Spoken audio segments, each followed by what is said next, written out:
Hey everyone, welcome back. This is Watch That Movie, and my name's Edgar. It's been a long time. I've been on hiatus, unannounced, and I do apologize, but I'm just going to get straight into the meat and potatoes of this video, and that's reviewing Project Hail Mary, the new sci fi adventure film by Phil Lord and Chris Miller, the duo directors known for working on Cloudy with a Chance of Meatballs, the Lego Movie, 21 Jump Street, and 22 Jump Street. It's been over 11 years. I don't know exactly the amount of time, but it's been a long time since they've directed a movie.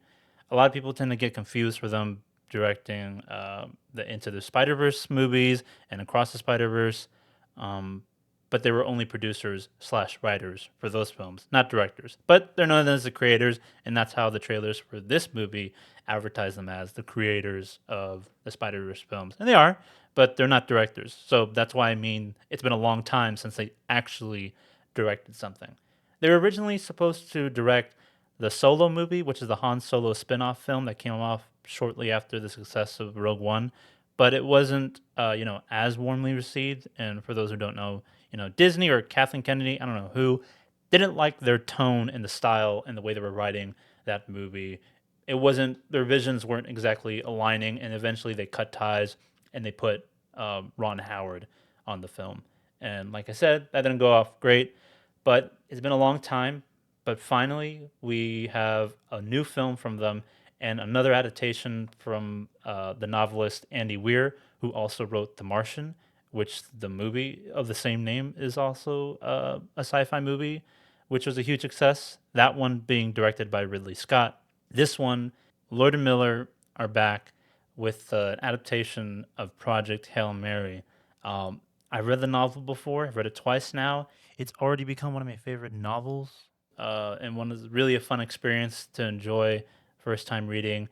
And I started reading it because I saw the first trailer for this movie, even though I bought the book 3 years ago. I wanted to read it because I heard good things, but once I saw the first trailer, I'm like, all right, I'm gonna get to the bottom of this. I'm really excited now. I want to read the book. I read the book, and ever since finishing that, this was the most anticipated movie for me. I wouldn't say the year, because there's a lot of really good movies coming out this year, but this entire time, I have been anticipating this like no other movie. I was super excited. I was hooked all the way, and every single person that worked on this movie was not only so talented, but so many people that I was so familiar with and that I already really enjoyed. So it was like an all-star team of filmmakers. Lord and Miller already great directors, and I already trusted, that their style would go well with this movie, and it did. But they were also getting cinematographer Greg Fraser, who worked on Rogue One, and worked on the Batman, and worked on the Dune movies, and you also have the special effects or visual effects supervisor and team from the Dune movies to handle all the CGI and the special effects. So it's going to look really great. And then you also have Daniel Pemberton, the composer for the Spider Verse films. Um, and I love that score for both of those movies. Hearing that he was on this, and they got Drew Goddard, who adapted The Martian for the movie for this project. So it was all lining up for success, and I could not be more excited. And I know the last thing I want to do is build up an idea in my head and just like hype myself up just to be let down or slightly disappointed. And when I watched this, man, oh man, it was amazing. It was great. I watched this in IMAX 70 millimeter, and when a movie is formatted for or shot on IMAX, I have to watch it either in that theater or the biggest one possible. But this one in particular, I wanted to watch in the 70 millimeter format in IMAX, because I heard that we're going to get the full screen, unlike traditional digital IMAX shot films. So I saw it in that theater, projected 70 millimeter, and the picture looked great. But the movie itself, the movie, hands down, a new masterpiece. I don't want to say that this movie is completely flawless, that it is the best movie ever, but it is really, really good and does a lot of things right. Before we get into the things that it does right, let me just talk about the things that I slightly didn't like. When you read a book, you have an idea in your head, and when you read a book and you adapt it, you're not going to do it one to one. Everyone knows that. But as a book reader, there are some things that I wish that the movie hadn't skipped or did differently. Uh, So I'm not really gonna get into the spoilers, but for instance, there are instances that the main character Ryland Grace, who's the middle school teacher slash doctor in molecular biology, who's been tasked to solve this sun dying problem, who's eventually sent out to space to figure out what's going on, and he has amnesia at the same time. So you have a really interesting premise, and a lot of it is not only him trying to remember how he got there in the first place, but him figuring out all the problems uh, science wise to complete the mission and figure out what to do when he doesn't have any memory of what he's doing there. So the premise goes hand in hand with the problem solving tasks that he has to do, which makes it really interesting and the story really engaging, as it is on film as well. But in the book, they go through a lot of aspects that I really appreciated, and while we're really technical and sciencey, uh, I really enjoyed. And we kind of really gloss over it and have to skip it in the movie, which I understand. But still, I felt like we had gotten just a little bit some of those things that Ryland Grace has to go through on his mission. That's just a small gripe because I was caught up in the moment and I was like, oh my God, I can't believe I'm watching this movie. But at the same time, I was like, oh, I wish they hadn't skipped that. But you're going to get that when you're adapting something. You'll lose some, but you gain some. That being said, there are some things that this movie does better than when I was reading in the book. And there are some things that, that I wish that the movie had included. But regardless, the experience is absolutely entertaining. It is out of this world, no pun intended. It is beautifully shot.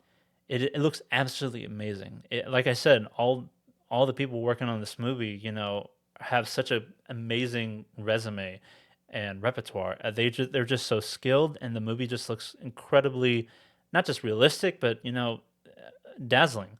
Um, Especially in the space sequences. Like I said, you have to watch this movie in IMAX because not only is it like the best way to watch it, but you get the on Earth scenes that they're like on the regular, widescreen format that you're used to seeing movies on, and then when it goes to IMAX, it's the space scenes, so it just looks bigger in space. Uh, so it just all of that just like works really well. I love it when they do that, and here it makes a lot of sense because on Earth, it's like this, and in space is bigger because there's so much space. So we're gonna get a bigger screen. It just makes sense. So small things like that just make it work. But it just looks gorgeous. Um, and the movie and the soundtrack just sounds amazing. Daniel Pemberton, another hit. I really love the motifs and the themes that he has for the Hail Mary ship, for Earth, for Ryland Grace and Rocky. Um, really, just really good, and not just supplementing everything that's happening on the screen, but when a movie score has like a voice of its own, like a real voice, it really stands out and makes me want to listen to it over and over again afterwards. But as a recording, I can't do that because it hasn't technically been released yet. Because I saw the movie almost a week ago in advance.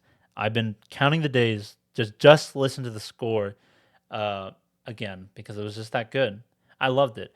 Ryan Gosling gives the performance of his career. This entire movie is almost all him for the majority of the film, and that's a big task. Really big task when a lot of it is just you talking to yourself, or you thinking to yourself, or you just staring off into space. No pun intended again. um, but he does an amazing job. I love he's been like a really under the radar, subtle like movie stars. He's huge, no doubt. He's been in movies like Blade Runner 2049, Barbie, The Notebook. I mean, he's not a guy who came out of nowhere, but he hasn't been like really like, oh, it's a Ryan Gosling movie, we gotta go. You know what I mean? He doesn't sell tickets like Tom Cruise, and I don't expect him to, but he really does give that kind of performance in this movie. He makes you laugh. He makes you cry. He makes you feel for him. He's so endearing. And again, a lot of that goes into the writing, but he really sells it. Like Ryan Gosling really gives an award winning performance in this movie. And that goes hand in hand with his relationship with Rocky. If you haven't seen the trailers, Rocky is the alien that he meets on the mission there, who are there for the same reason to find out why his own son is dying and is there to solve the problem along with Grace. Um, and here you have one of the best relationships slash friendships I've seen in a movie in a while, in a long time, since like E.T. And I know people have been saying that, but it really does feel that way.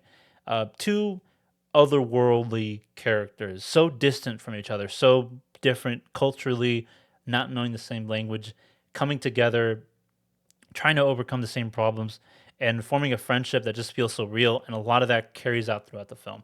I know a lot of people, especially people who read the book, feel like that they didn't like the way it was marketed and having so spoiled that Rocky's presence was going to be in the movie. But I do understand because a lot of this movie rides not just on Ryan Gosling, but on Rocky. He's like in over half of the movie, but the movie's so good. Uh, and I didn't know exactly how confident I felt in terms of like, is this really like a masterpiece, or is this really like a 10 out of 10 or 5 out of 5 or whatever the score I was going to give it? Is this really like that good? And I was kind of struggling with it, and I know making this video, doesn't really help with that, but I want to watch it a second time to really formulate my ideas, to really get a good grasp on how I really feel about this movie. Because a lot of it, when I was watching it, I was just overwhelmed and just taken aback by everything that I was experiencing. I couldn't believe that everything that I had read was coming to life on the screen because I rarely do I read a book and then watch the movie having known everything that's going to happen in the story. That doesn't usually happen often.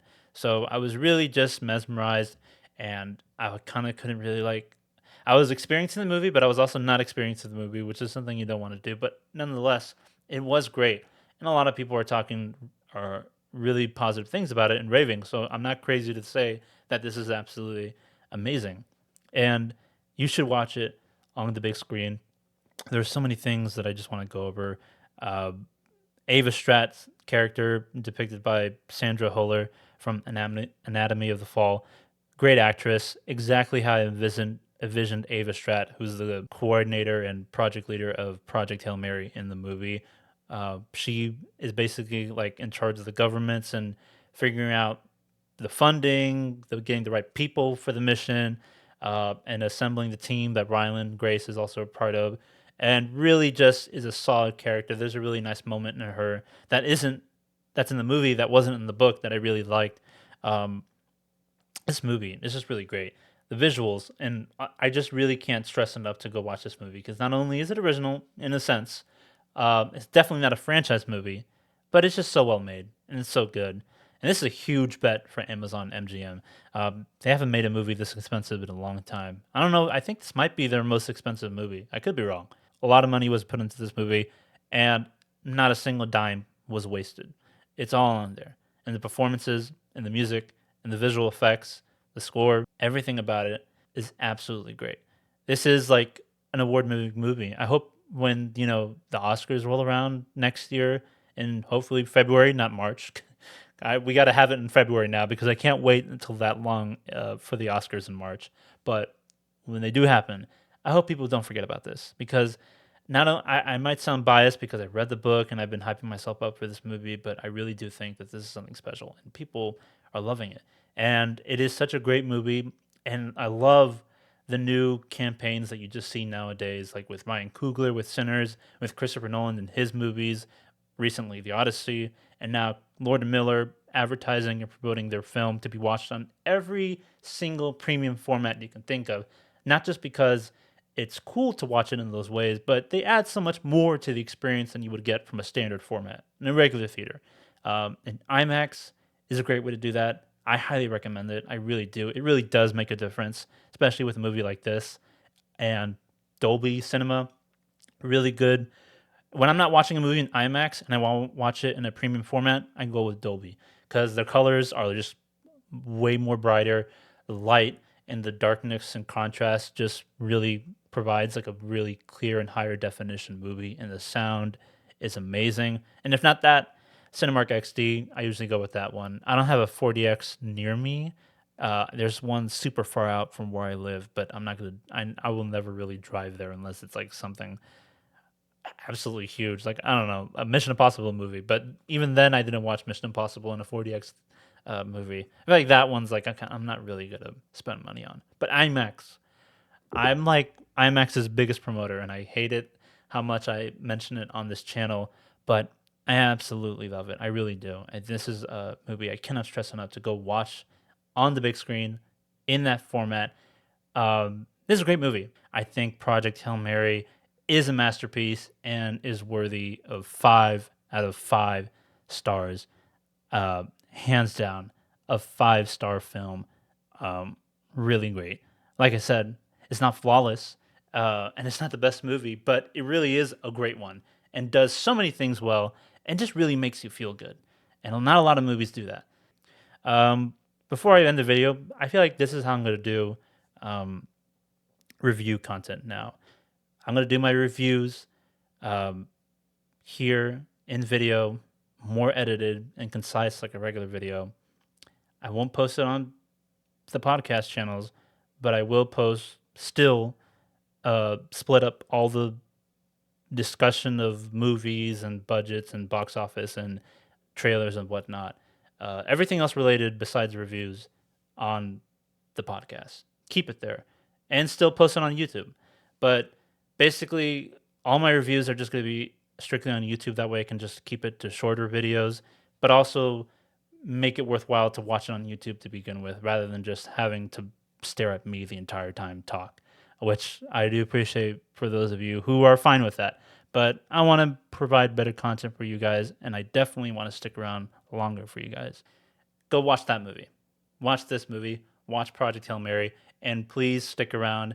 Thank you for clicking on this, and I will do my best to keep pumping out this content for you.